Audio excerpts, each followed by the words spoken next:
इस साल यानी कि 2024 में 5 लोगों को भारत रत्न देने की घोषणा हुई है। सबसे पहले आप लोगों ने देखा होगा कि कर्पूरी ठाकुर को, जो बिहार के मुख्यमंत्री रहे हैं। फिर उसके बाद आप देखिए लाल कृष्ण आडवाणी को, जो देश के उप प्रधानमंत्री रहे और भारतीय जनता पार्टी के कद्दावर नेता है। और जो अभी भारतीय जनता पार्टी जिस शिखर पर है ना, उसमें कहते हैं कि इन्हीं का सबसे ज्यादा योगदान है। फिर आप देखिए 3 लोग और हैं इसमें, चौधरी चरण सिंह जो देश के प्रधानमंत्री रहे, उत्तर प्रदेश के मुख्यमंत्री भी रहे। पीवी नरसिम्हा राव, ये भी आप देखते हैं कि देश के प्रधानमंत्री रहे। और एमएस स्वामीनाथन, कृषि वैज्ञानिक। तो इन 5 हस्तियों को इस बार 2024 में भारत रत्न देने की घोषणा हुई है। आज की इस क्लास में हम लोग भारत रत्न के बारे में एक सामान्य जानकारी देख लेते हैं और अभी तक जिन जिन लोगों को दिया गया है उस पर भी हम लोग बात कर लेते हैं। और इन 5 हस्तियों को तो आप लोग अपनी स्क्रीन पर देख ही रहे होंगे। तो केंद्र सरकार ने पूर्व प्रधानमंत्री चौधरी चरण सिंह और पीवी नरसिम्हा राव और वैज्ञानिक एमएस स्वामीनाथन को देश के प्रति उनके अतुलनीय योगदान हेतु देश का सर्वोच्च नागरिक सम्मान भारत रत्न देने की घोषणा की है। और इसी वर्ष केंद्र सरकार द्वारा पूर्व उप प्रधानमंत्री लाल कृष्ण आडवाणी और बिहार के पूर्व मुख्यमंत्री कर्पूरी ठाकुर को भारत रत्न देने की घोषणा पहले ही हो चुकी है। अगर हम लोग देखिए चौधरी चरण सिंह की बात करें तो चौधरी चरण सिंह का जन्म उत्तर प्रदेश के मेरठ जिले के नूरपुर में 23 दिसंबर 1902 में एक मध्यम वर्गीय किसान परिवार में हुआ था। और इन्होंने वर्ष 1923 में विधि में स्नातक एलएलबी और वर्ष 1925 में विधि में स्नातकोत्तर डिग्री प्राप्त की। वर्ष 1928 में चौधरी चरण सिंह ने गाजियाबाद में वकालत का कार्य शुरू किया।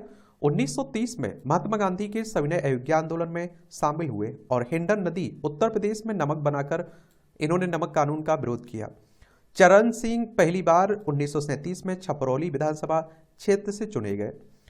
और फिर आप देखेंगे कि 1946, 1952, 1962, 1967 में विधानसभा में अपने निर्वाचन क्षेत्र का प्रतिनिधित्व किया और सरकार के विभिन्न विभागों के पदों पर रहते हुए अपना योगदान भी दिया। 1946 में संसदीय सचिव, राजस्व, चिकित्सा और लोक स्वास्थ्य, न्याय, सूचना जैसी विभिन्न विभागों में अपना सहयोग भी दिया इन्होंने। जून 1951 में राज्य के कैबिनेट मंत्री के रूप में नियुक्त किया गया एवं न्याय तथा सूचना विभागों का प्रभार दिया इन्होंने। 1952 में डॉक्टर संपूर्णानंद के मंत्रिमंडल में राजस्व एवं कृषि मंत्री के रूप में भी इन्होंने काम किया। अप्रैल 1959 में राजस्व एवं परिवहन विभाग का प्रभार इन्होंने संभाला। चौधरी चरण सिंह ने उत्तर प्रदेश के मुख्यमंत्री के रूप में अपना सहयोग दिया 3 अप्रैल 1967 से 25 फरवरी 1968 तक और 18 फरवरी 1970 से 1 अक्टूबर 1970 तक। और उत्तर प्रदेश में भूमि सुधार, ग्रामीण देनदारों के लिए विभागीय ऋण मुक्ति विधेयक 1939 को तैयार करने का चौधरी चरण सिंह ने अहम भूमिका अदा की थी। चौधरी चरण सिंह ने मुख्यमंत्री के रूप में जोत अधिनियम 1960, जो जमीन रखने की अधिकतम सीमा को कम करने के उद्देश्य से लाया गया था, लेकर आए, जिससे राज्य में जोत की स्थिति एक समान हो सकी। किसानों का मसीहा कहते हैं। चौधरी चरण सिंह अत्यंत साधारण जीवन शैली में रहना पसंद करते थे, जो अपने खाली समय में विभिन्न पुस्तक पढ़ने और लिखने में रुचि रखते थे, जैसे जमींदारी का उन्मूलन, भारत की गरीबी और उसका समाधान, और किसानों की भू संपत्ति या किसानों के लिए भूमि, prevention of division of holdings below a certain minimum, cooperate farming act रेड। चौधरी चरण सिंह के लिए व्यवहारवादी, वाकपटुता, दृढ़ विश्वास और एक प्रतिभाशाली शासन के रूप में आप देखते हैं जाने जाते हैं। 1979 में देश के वित्त मंत्री और उप प्रधानमंत्री के रूप में राष्ट्रीय कृषि व ग्रामीण विकास बैंक नाबार्ड की स्थापना में अपनी भूमिका निभाई थी।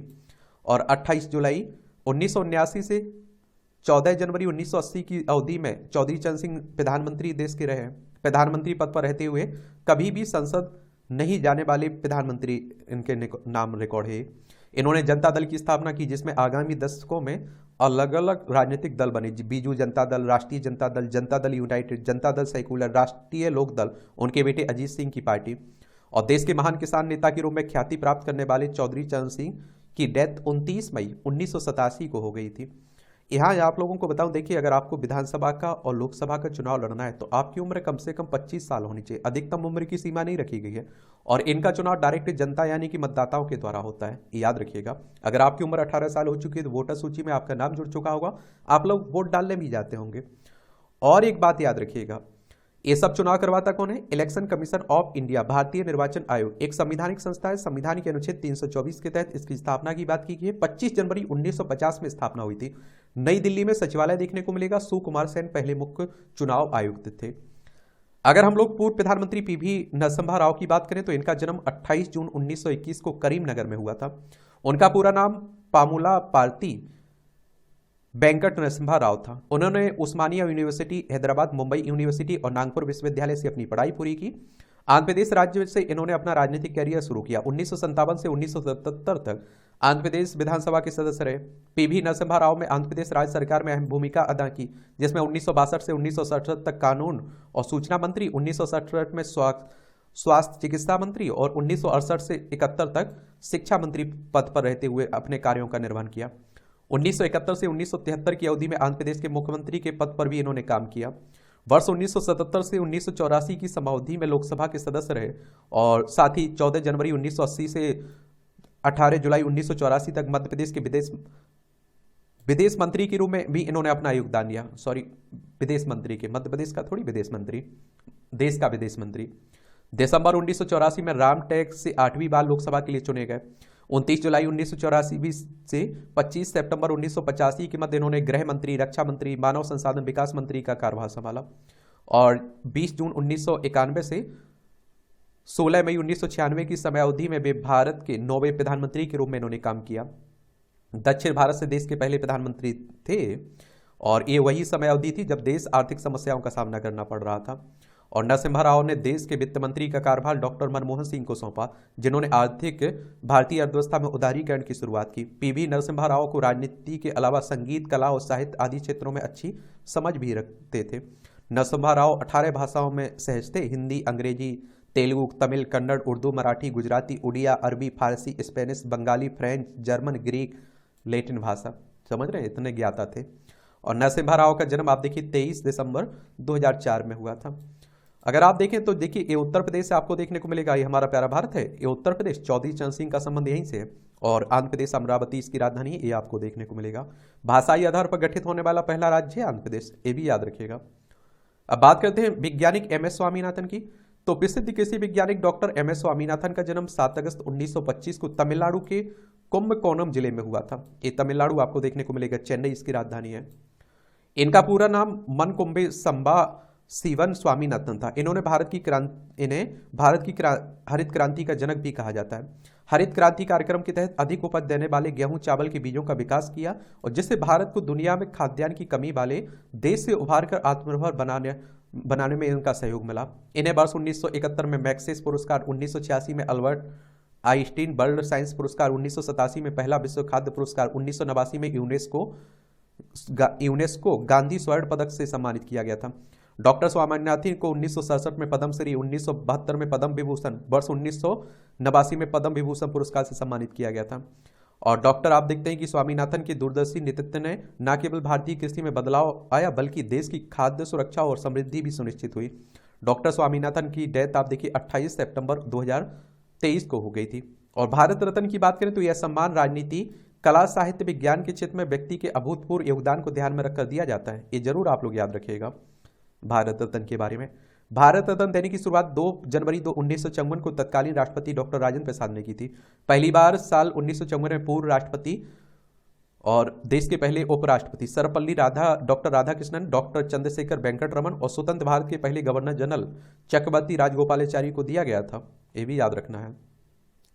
खिलाड़ियों में सिर्फ आप देखिए सचिन तेंदुलकर को यह पुरस्कार मिला है। विदेशी मूल के 3 लोगों को यह सम्मान दिया गया। इसमें Mother Teresa, Khan Abdul Ghaffar Khan, Nelson Mandela शामिल हैं। तो यही आप लोगों को बता दूं, समझ रहे हैं आप लोग, यही पॉइंट आपको याद रखना है, इन्हीं से क्वेश्चंस पूछे जाते हैं। अब तक 5 राष्ट्रपतियों को यह पुरस्कार दिया चुका है। अभी तक के अगर हम लोग प्राप्तकर्ताओं की बात करें तो 1954 में राजगोपालाचारी, CB रमन और S राधाकृष्णन को, 1995 में मोक्ष गुंडम विश्वेश्वरैया, पंडित जवाहरलाल नेहरू, डॉक्टर भगवान दास को, 1997 में पंडित गोविंद वल्लभ पंत को, 1958 में डॉक्टर धोंडो केशव कर्वे को, 1961 में पुरुषोत्तम दास टंडन और विधाय चंद्र रॉय को, 1962 में डॉक्टर राजेंद्र प्रसाद को, 1963 में डॉक्टर जाकिर हुसैन, डॉक्टर पांडुरंग वामन कानी को, 1966 में लाल बहादुर शास्त्री को मरने के बाद दिया गया था, मरणोपरांत, 1971 में इंदिरा गांधी को, 1975 में VV गिरी को, 1976 में के कामराज को मरने के बाद दिया गया था। 1980 में मदर टेरेसा को दिया गया था। 1983 में आचार्य विनोबा भावे को, इन्हें भी मरणोपरांत मिला था।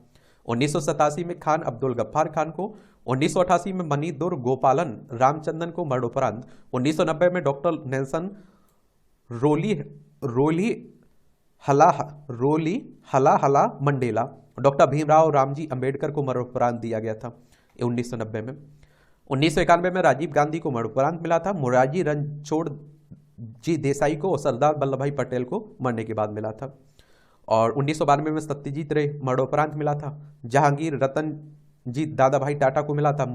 मौलाना अबुल कलाम आजाद को इन्हें मरने के बाद दिया गया था। 1997 में आप देखिए अरुणा आसफ अली को मरने के बाद, गुलजारी लाल नंदा को मरने के बाद, और डॉक्टर अब्दुल कलाम आजाद को जिंदा रहते मिल गया था। 1998 में मधुरे सन्मुख मुखवद्दीवु सुबालक्ष्मी को, चिदम्बरम सुब्रमण्यम को, गोपीनाथ बोरदो लोई को आप देखिए मिला था ये मरणोपरांत, ये भी याद रखिएगा। 1999 में जयप्रकाश नारायण, इन्हें मरने के बाद दिया गया था। प्रोफेसर अमृत सेन को और पंडित रविशंकर को भी मिला था। 2001 में उस्ताद बिस्मिल्लाह खां को, सुरश्री लता दीनानाथ मंगेशकर को मिला था। और 2009 में पंडित भीमसेन गुरु राज जोशी को मिला था। 2014 में सचिन रमेश तेंदुलकर को, प्रोफेसर चिंतामणि नगेशा रामचंद्र राव को मिला था। 2015 में अटल बिहारी वाजपेयी पंडित मदन मोहन मालवीय को मिला था। अटल बिहारी वाजपेयी को पंडित मदन मोहन मालवीय को इन्हें मरणोपरांत मिला था। 2019 में आप देखिए प्रणब मुखर्जी को, डॉक्टर भूपेंद्र कुमार हजारिका को इन्हें मरने के बाद, नानाजी देशमुख को मरने के बाद मिला था। और 2024 में आपको बता चुका हूं 5 लोगों को मिला है, कर्पूरी ठाकुर, लालकृष्ण आडवाणी, चौधरी चरण सिंह, पीवी नरसिम्हा राव, MS स्वामीनाथन। तो भारत रत्न के बारे में इतने पॉइंट तो हर हाल में आप लोग याद रखिएगा। अगर क्वेश्चंस पूछा जाएगा तो आप लोग जरूर, मुझे लगता है उसका जवाब दे पाएंगे, देने की स्थिति में पहुंच जाएंगे। आपका कोई सवाल हो, सुझाव हो तो आप लोग बता सकते हैं। मेरी तरफ से शुभकामनाएं, ईमानदारी से मेहनत करिए और बेहतर मेहनत करिए, सही दिशा में मेहनत करिए। धन्यवाद।